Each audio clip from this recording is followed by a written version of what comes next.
I'm not anti-school. I am not anti-education, and I'm here because I want to avoid, I'm here because I want to avoid the systems. I'm here because I've had to fight for those systems to keep my children safe. I refused to send my son Ashton to a mainstream school placement when it was clear that it was not suitable for him. I was told repeatedly by the local authority and the mainstream that it was the default and he should attend. The inclusion meant attendance and he would settle eventually, no matter how his day would have been. But I knew my child and the law was on my side. Under current legislation, parents have the right to challenge unsuitable placements, and I exercised that right.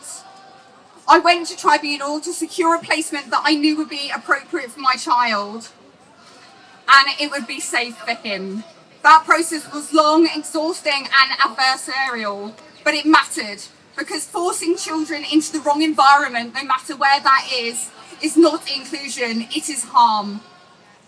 And that lived experience is why I am deeply concerned about the Children's Wellbeing and School Bill, because this bill moves us away from rights and towards control.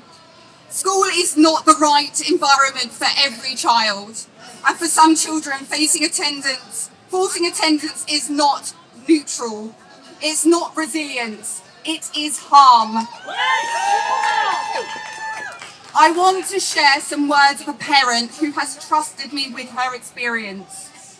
I'm not changing her words because they matter exactly as they are. School was not the right environment for every child. I genuinely believe that if I had continued to force my daughter to attend, I may have lost her. At 7 years old, she told me that the world would be far better without her. We continued to follow the system guidance. Her timetable was reduced to only 12 hours a week, yet she still could not cope. Every day was a battle, self-injurious behaviour, overwhelming distress, physical illness, screaming and shutdowns. We implemented every strategy that was suggested to us, repeatedly, but the reality was simple. The school environment was harming her, not helping her.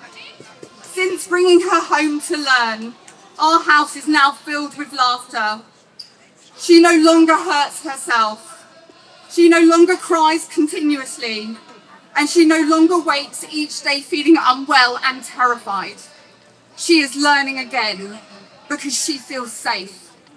Removing or restricting a parent's right to withdraw their child from school will have a profound and dangerous impact on families, home education and mental health of those involved.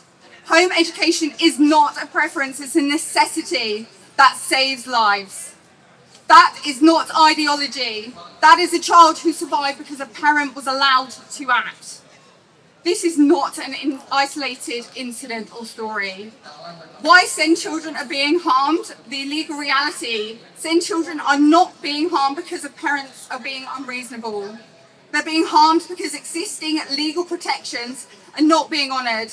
And instead of fixing that, this bill introduces new powers over families. Under current law, the Equality Act 2010 requires schools to make reasonable adjustments for disabled children. The Children and Families Act of 2014 gives children with EHCPs enforceable rights and appropriate provisions. Children should not be excluded, reduced or pressured out of education because their needs are too complex. Yet parents are routinely seeing unlawful reduced timetables, informal exclusions and children kept enrolled but not properly educated by the schools. Parents are blamed when schools are not helping. When schools fail, children are expected to just endure it. And now this bill will add to that pressure. Bills are introduced measures that delay and restrict a parent's ability to withdraw their child from school, require a mandatory local authority involvement earlier regardless of the harm it will cause to the family and child involved. Expect children to attend formal meetings even when they are distressed, autistic, disabled and or traumatised already by the system. Normalise home scrutiny and increase surveillance to families. And recent amendments go even further. They're introducing pilots where parents must attend compulsory meetings before deregistering their children. Sorry. On behalf of Iranian, I'm sorry. I apologize. We didn't know you have the same day. I am with you. We are with you because I know you are with us. I apologize. Today's legislation. They attend compulsory meetings before deregistering a child and where the children is expected to attend. They will allow local authorities to consider where a child lives at the very start of the process, reframing privacy and boundaries as potential risk factors. This is not safeguarding, this led by concern, this is oversight by default. For some children and families, this is terrifying because when a child is being harmed by school, time matters. Delays matter, processes matter, and forcing families to wait, justify or comply while a child deteriorates in front of their eyes is dangerous.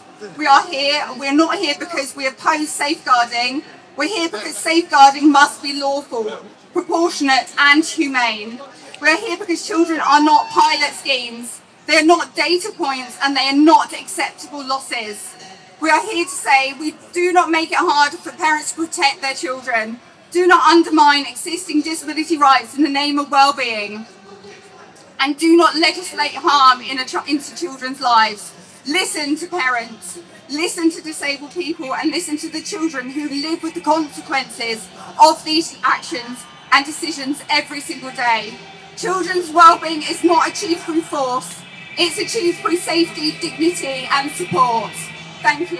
And the government, if I was the government, I'd be putting my hands up and going, oh my goodness, I am so sorry. I am so sorry that we have messed things up that badly. But did they do that? No. What they did was very cleverly took the opportunity instead to go for the lowest common denominator and attack the right to home educate. We've been here before. Those of you who do safeguarding training in work, those of you who remember the news, Victoria Kalimbi had exactly the same experience of harm, let down by children's services, and then blame on home education. And the Victoria Kalimbi Foundation, I don't speak for them, but I know that they speak against this bill because they, like I, am very concerned that not only will this bill cause harm, but it ignores the actual problems.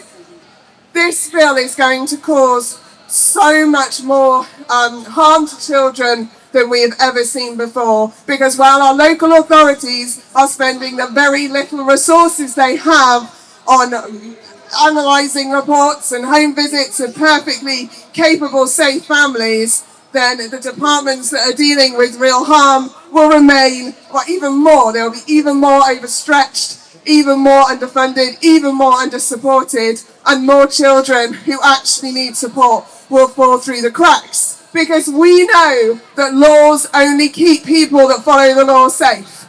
They don't keep people who want to hide themselves safe. So this is not going to make any difference. If we want a safe community, what do we do then? Well, we invest in it. We invest in families, in community centres, in community groups, because harm and abuse is very rarely unknown by anyone. Someone always knows. But quite often the people that know have got no one to tell, because they're quite often people who have had experiences that mean they don't trust the authority, they don't trust health workers or people, and they've been let down themselves. So we need to build community.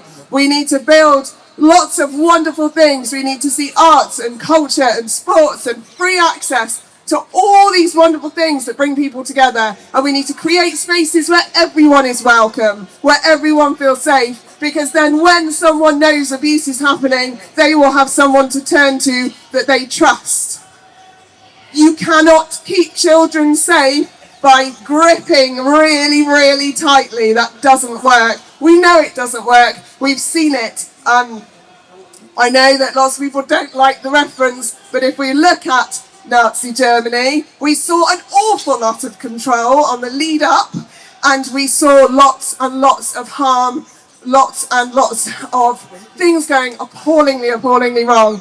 We have to trust parents, we have to empower them, we have to educate them, we have to support them, because actually the vast majority of people want what is right and best for their own child. We need to support, not restrict. Next, I'm going to talk a little bit about neurodiversity. So, we are all different. Newsflash. We do not look the same. We do not speak the same. We do not learn the same. We do not have the same needs. So when we're talking about, the government office often talks about dangerous ideology. Well, the most dangerous ideology I see is the Labour government. Because they believe that we all need the same thing. We need to be bunched together in a box, dressed the same, made to act the same, learn the same, and be in the same environment. Well, newsflash, that doesn't work. Whether or not your child is classed as having special educational needs or disabilities, they still have different needs. And I think, to be honest, although the phrase send is incredibly important and powerful and is necessary, it's basically just a way of scapegoating those that make the biggest show of really, really struggling. But actually, most children struggle because they are not getting exactly what they need.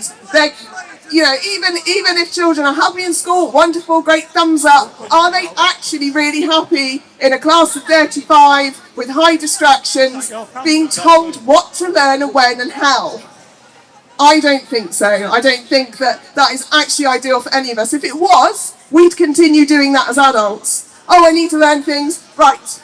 I need to find people that are all the same age as me, gather them together and learn this one thing in one way. Well, we don't. We research, we use the internet, we talk to people, we discuss, we challenge, we go to things like this. We go to the library, we can join classes, we do all sorts of things because we need different. Now, this bill discriminates against people who are different, so it discriminates against all of us because it says that you are not allowed to access home education in certain circumstances. So if you are a child who has been placed in a specialist school by the local authority, the bill changes the onus on how the decision works if you or your parents want to home educate you. So instead of it being the local authority has to really look if there's a reason to say no, and pretty much support and promote it, they now have to really work hard to find a reason to say yes, because really we want all children to stay in school. And I'm sorry, but if you're neurodivergent with a neurodivergent child, you clearly can't look after them. You clearly don't know what's better for them, and you clearly can't provide a home education, which is absolute BS. If you have had a child protection plan in your family in the last 5 years, maybe there was some really bad bullying going on in school, maybe something was happening outside the home, maybe you had, there was somebody living in your house that was unsafe 3, 4, 5 years ago, and that's no longer the case, and your home is a safe and happy place, and your child is perfectly fine when they are there. That is now another reason why the local authority, the school, can say no to deregistering your child. Which again is a blatant, discrimination against families, because you know what, things happen. Great, there's things in place to support families. There's not many, it's a bit budget really, but it happens. But you shouldn't then be discriminated against further down the line when life is looking differently, especially as home may never have been the problem. So, the next thing that's come up recently is the need for a meeting. So you have a legal right to deregister your child, but now, unfortunately, they're going to be trialing these meetings and hopefully they want to roll it out within a couple of years. So they're not breaking the law. They're not saying you can't deregister, but what they are saying is, well, we need to have a chat about this first. So we need you to meet with the local authority and the school and the parent, and hopefully, preferably the child, and we're going to put you all in a room together, and you're going to be told your rights and responsibilities as a home educator, and you need to really let us know how you're going to execute that. Well, I work with lots of families that have had to take their children out of school due to unmet needs, harm, all sorts. And when I meet them that first day, generally they're struggling to put a sentence together because they haven't slept, because they don't eat, because they spend all their waking hours trying to advocate for their child who may be suicidal, maybe self-harming, or maybe simply not receiving an education at all. So these people are going to be sat in a room with the LA, who are the people that have already let their child down for years, and they're going to be questioning you as to how you're going to deliver this full and wonderful home education. Now, they can't deny you. They can't say, oh, you can't deregister. But what they can do is, as soon as that meeting's finished, say, yeah, great, you can deregister, away you go, and then go back to the office, tappy, tappy, tappy. Right, let's start an investigation into this child's home education, and they can start a school attendance procedure, and very soon that child could be given a school attendance order, having no chance of the parents gaining any support, no chance of getting home education working for them. And the meeting could take months. And your child has to remain in school that whole time. They are not allowed to be deregistered. So if you've got a lot of people don't home educate until it's the final option. For me, I home educated from day one, but most people nowadays, it's a final option. If you've got to the breaking point in your child's journey where they are pleading with you or begging you, or they are in their room not speaking, or they are harming themselves, you make that decision and you send that little email, Johnny's not coming to school anymore, and then you get an email back going, great, that's wonderful. Obviously, he has to carry on going to school while we try and find someone in the local authority that can have a meeting with you, which, when's that going to happen? It is absolutely insane. You can still be prosecuted, you can still be fined, and of course, if you don't comply with that, what are they going to do when it comes to reviewing you as a home educating family? Well, you've already got a big black cross against your name, haven't you? Because you didn't comply with the attendance laws. There is so much to this bill, so many levels. People have spoken about the unique identifier and how that's just digital ID by the back door. It's horrendous. The topic is huge. So there's just one more area I want to cover which might not be talked about today, and that is independent education institutions. Is that right, Michelle?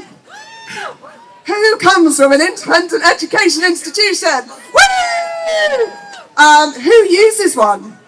Who uses a tutor or alternative provision, a drop-off home ed group, forest school, cookery club, maths, English day, whatever?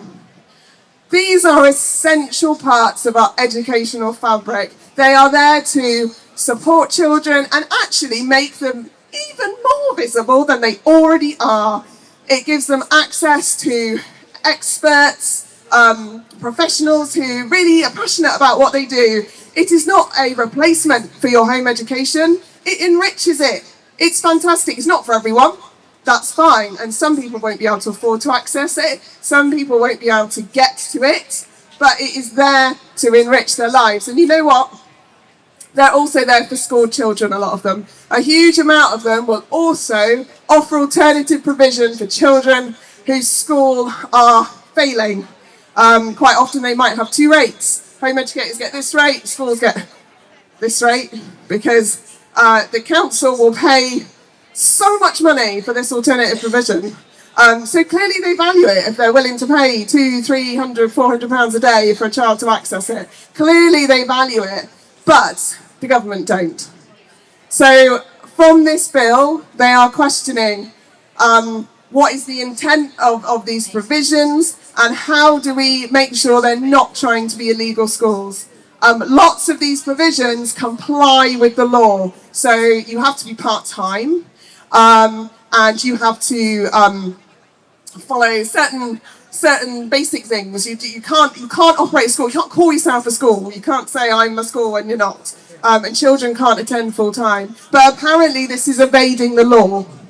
So you've set up within the law, but apparently you're evading it. I don't know if I'm evading the law if I drive within the speed limit. Is that evading it? I don't know. Because apparently doing what you're supposed to do legally means you're avoiding something where you're not. So they are trying to restrict the number of hours children can attend. And for a lot of these provisions, it will cause huge financial problems. They might rely on certain children attending 2 days a week. And if they lose that and the child can only attend half a day, they will struggle to exist anymore. They're also going to be used as spies. I'm quite excited about this. I don't know if the government's going to give me black glasses and cool gadgets when I'm spying on families. So all of these provisions are going to have they're going to be forced to report back on home educated children, who's attending. And because the government has written this bill so cleverly so that lots of it can be changed in secondary legislation, we don't really know exactly what they're going to end up asking these provisions. But we do know is that it's going to have a huge impact, and we've seen it already all across the country. Home education facilities, groups, meetups, co-ops are closing. Alternative provisions are closing. We have just also seen an alternative provision guidance come out, which they've told us is going to become law soon, and some of it, thumbs up. I'm all for DBS checks, safeguarding, first aid, health and safety. I am all over it, okay? I am not all over assessing children and trying to get them back into school as the main purpose. If there is an individual situation that warrants that, and child, family, everybody is like, yeah, let's do that, great. But if a child is coming to an alternative provision because school doesn't meet their needs, we should not be using the alternative provision to calm them down, help them starting to recover from their experience, and then go, wonderful, right, off you go, let's boot you back to school and start that cycle again.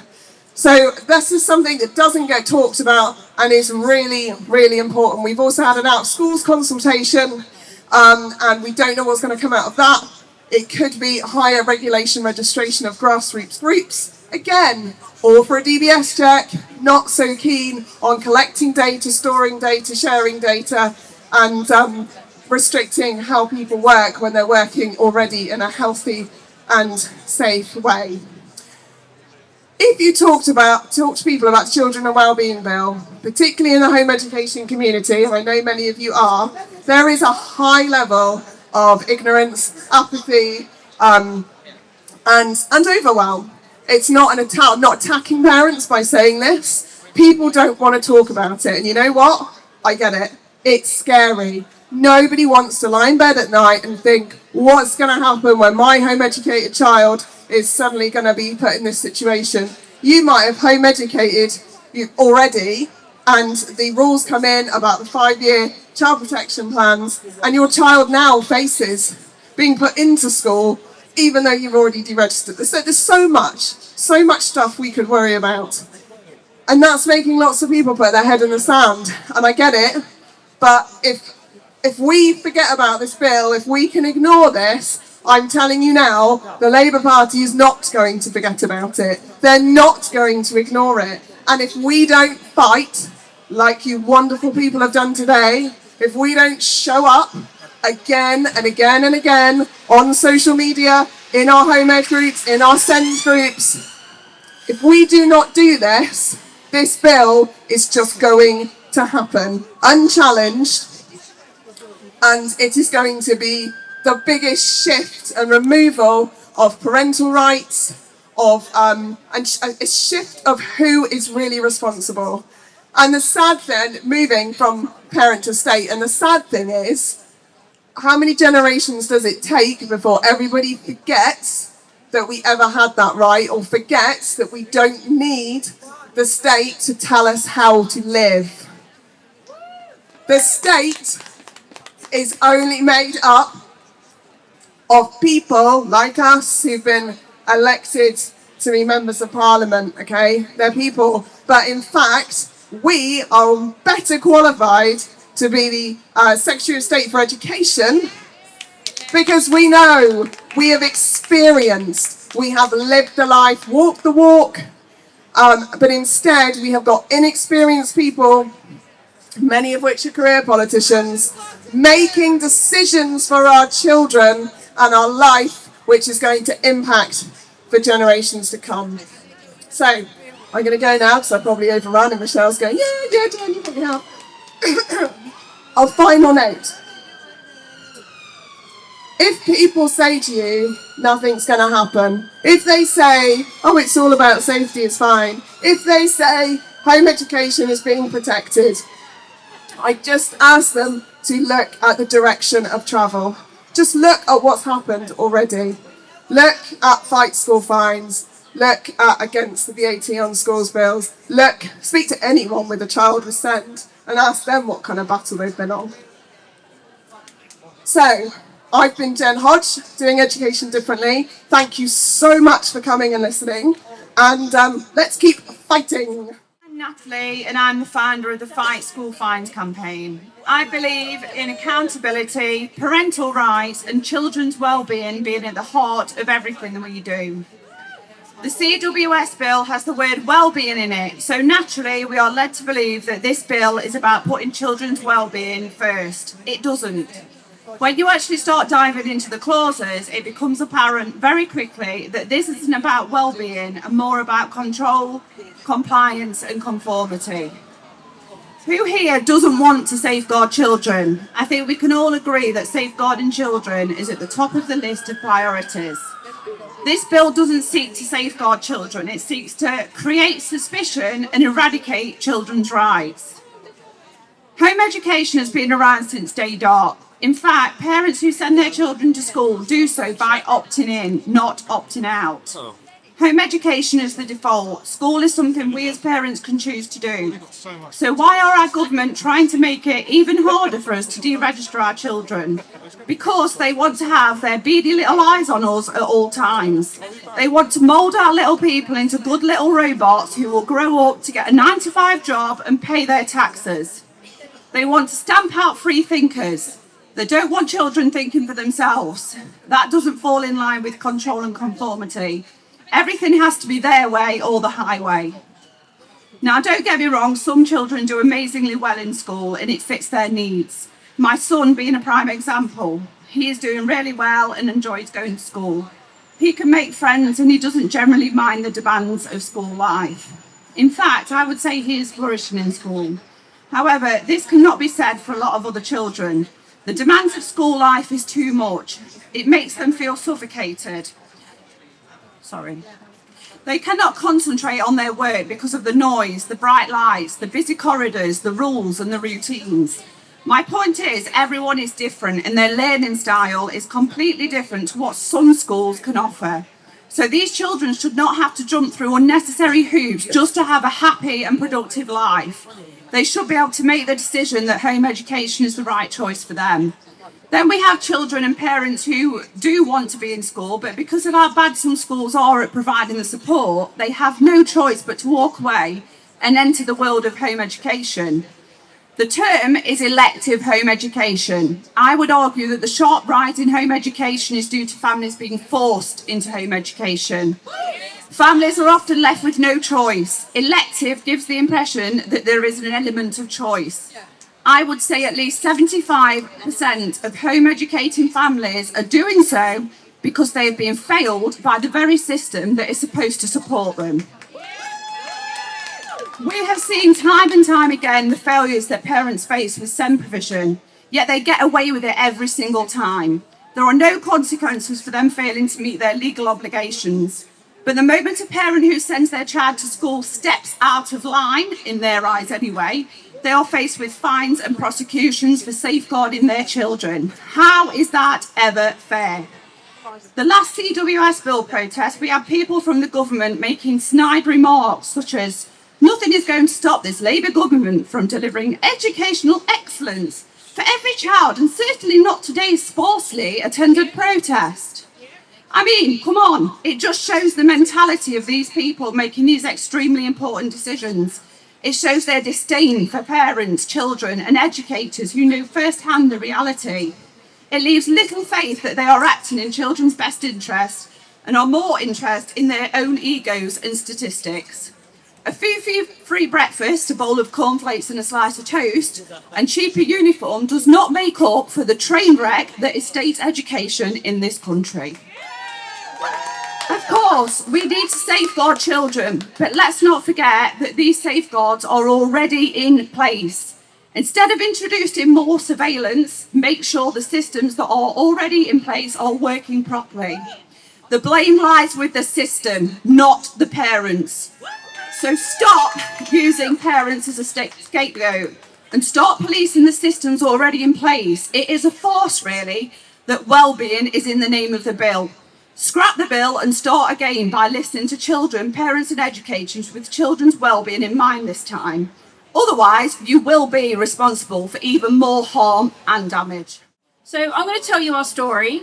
I'm going to read straight from the paper because I'm nervous. Ours, like too many, was just a relentless battle to get the support for Jen that she needed. She finally received a diagnosis of autism and ADHD when she was 10. For my family, the support Jen needed didn't come in time. My Jen died by suicide 4 years, 3 months, 5 days ago, aged just 17. She completed her suicide on her 6th attempt. We tried to get her help. We didn't get any further than waiting list for any significant support. Why wasn't she seen? Why wasn't I heard by schools? Too many times, especially by her secondary school, I was told, she's fine when she's here, or she's only tired because she's too busy outside of school. It wasn't acknowledged that she wasn't coping, that her mask shattered as soon as she got to the safety of home. This is not just about individual children or families. It's about a system that fails to recognise and respond to the hidden struggles of so many. If this bill gets passed, it must take into account those children who look and behave okay in school, but are masking, slowly breaking inside, enduring physical and mental torture just to get through the day. Where schools have caused this trauma, a child will not be able to return. Wellbeing must be at the core of education. It's simple. If a child isn't physically, emotionally and mentally safe, they will not be in a position to learn. Right now, our system is not designed to ensure that safety. As parents, the decision to keep children out of school is not taken lightly. This decision is to protect the safety and well-being of the children and their families. The way the education system is now and the direction it's heading, it's not suitable for children. If it was, then all children would be able to attend school and in a suitable setting and receive a good and appropriate education that meets their needs. We need more than small adjustments. We need fundamental shift, a systemic change that puts children's well-being at the heart of every single policy, every classroom and every law. Action must be taken to support children before they reach the point of not seeing another way other than to die by suicide. This is happening more and more. There are children that are getting younger. Children as young as 7 years old are phoning suicide prevention lines for help. Children as young as 11 are completing suicides, and this just shouldn't happen. It doesn't have to be this way. The government can choose to see every child. The government can choose to listen to every parent. The government can choose to make systemic changes. The government can choose to put well-being at the heart of our schools and our laws. This bill cannot be passed, not just for my daughter, but for every single child who is struggling or suffering in the current or will suffer in the future if this bill is passed. We demand a future where every child is safe, every child is supported, and every child is able to thrive, not by chance, but by design. If this bill gets passed, it will cost beautiful young lives, and we must act now, and we must act together to change the system so that every single child remains safe. 80% of children feel that those in charge don't listen. 80%. 80% of us feel that those in charge, those making decisions, do not listen. Article 12 of the UN Rights of the Child says that every child has a right to have their views considered and taken seriously. This right applies at all times. We also have the right to privacy.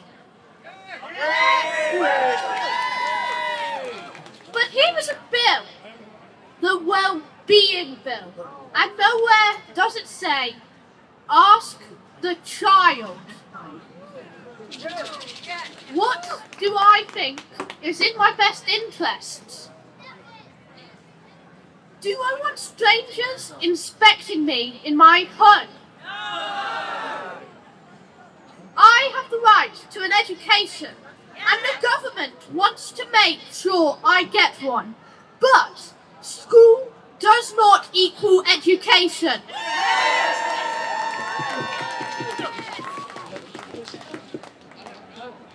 And education does not always mean sitting at a desk, writing in a book. Home education looks very different, and many schools and the LAs don't understand that. The idea of school is seen by the government and the local authority as a safe, ideal place. But for some children it is a gallows. School for those children, children like me, is a place of torment, bullying and overwhelm. Under the new amendments, the government wants to have a meeting before a child can be designated. The LA will have to give their approval. But how do schools and local authorities normally treat parents and children? They treat parents as delusionals and children as incapable of knowing their own minds. This government has said that in 2 years' time I am old enough to vote, but right now it doesn't trust that I am able to judge my own feelings or make decisions in my own best interest. Keir Starmer, Bridget Phillipson, you have the chance to uphold the rights of the child here, and that is your legal duty. But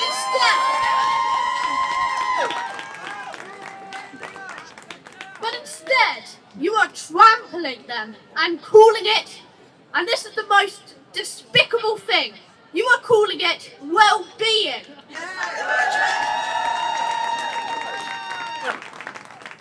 You call it safety. I don't feel safe knowing that I could be forced back into a place I feel awful in. I don't feel safe knowing that all the data will be collected, recorded and shared about me without my permission. Every mistake I make, written down and following me for the rest of your life.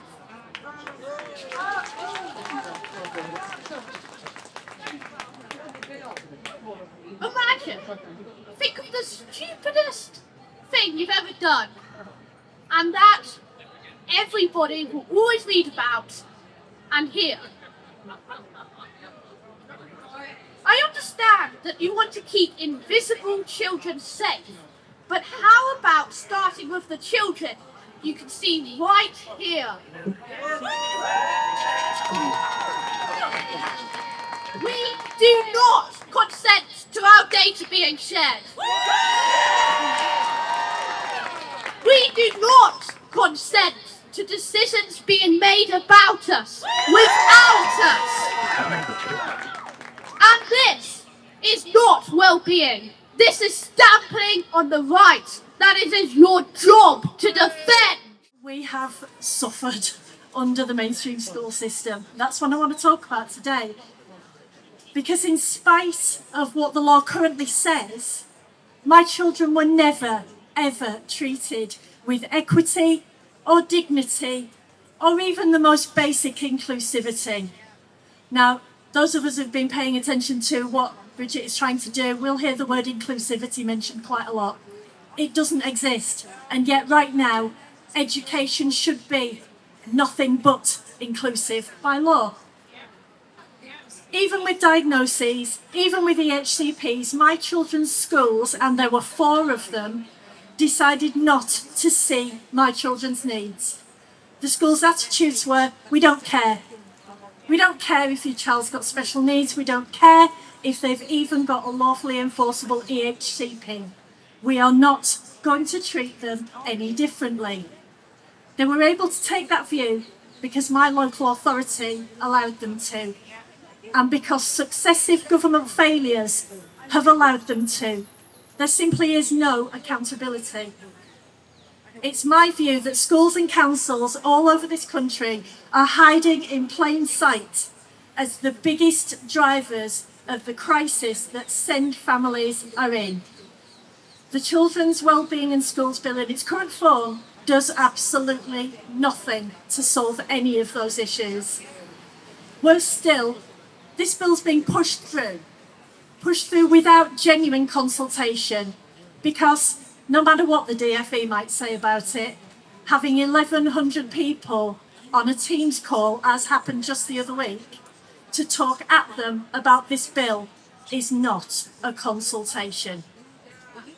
Many SEND parents feel our education system is broken. I would say the truth is worse than that. The education system is rotten, and the Children's Wellbeing in Schools Bill does nothing to remedy that. The non-compliance with existing SEND law that happens day in and day out all over the UK is truly shocking. The harm our mainstream education system does to the mental health and well-being of far too many of our children is even more shocking. And yet, if the Children's Wellbeing in School Bill passes in its current form, those same schools and councils who already openly flout the law and cause such harm to so many children will have even more power. In its current form, this bill will hand more control to the very people who are already not meeting SEND needs, either because of a lack of training or, as was the case in my children's 4 schools, because of a basic lack of will. The leadership at my kids' schools simply did not want to meet my children's special educational needs. It was too much trouble for them. If this bill passes, it will put any Secretary of State for Education, whoever might come after Bridget, and every local authority above us as parents, as the primary decision makers on our children's lives and education. Completely unqualified strangers, as we've already discussed, will be able to demand information about our children and enter our homes. And local authorities will have the power to force a child into school, even if that school is completely unsuitable, and even if that school is refusing to obey the law and meet a child's needs. Our homes will no longer be the safe places our children need and deserve them to be. And the harms that are built into a supposed children's wellbeing bill are staggering. And for what? What's this bill actually trying to achieve? More children in mainstream school, whether it's right for them or not, and more government control, as plenty of us have said this afternoon. Because that's easier and it's cheaper than actually having to tackle the real roots of this problem. Just saying words like, we'll have more SEND hubs, we'll have more centres of excellence, or more inclusivity, they don't cut it, especially not for a SEND child who's in crisis like mine were. So what will we do if our child is so desperately traumatised and unhappy in school, they are literally trying to end themselves, as mine have? Well, if our child has an EHCP, we'll no longer have the choice to say no more. even though the Education Act 1996 says the opposite. Instead, the same local authorities that are already failing send children in the very worst ways will be able to override any choice we make as parents to keep our child safe, and we will have no right of appeal. This is wrong beyond words. Bridget Phillipson is an elected politician. She may be a parent. She is a parent, as we know, but she's also an elected politician. She is not a diagnostic professional, and that's what our children need. Neither are any of the teachers or the local authority employees who've ever dealt with any of my children's needs. These people do not live the complex lives that SEND families live. And more importantly, they're not our children's parents, we are. How our children are educated and where and who by, and what keeps them safe and what meets their needs are fundamental choices for parents to make, not the state. Bridget, when are you going to listen? This bill is the wrong answer to the wrong questions, and you know it is. Stop this bill. Thank you.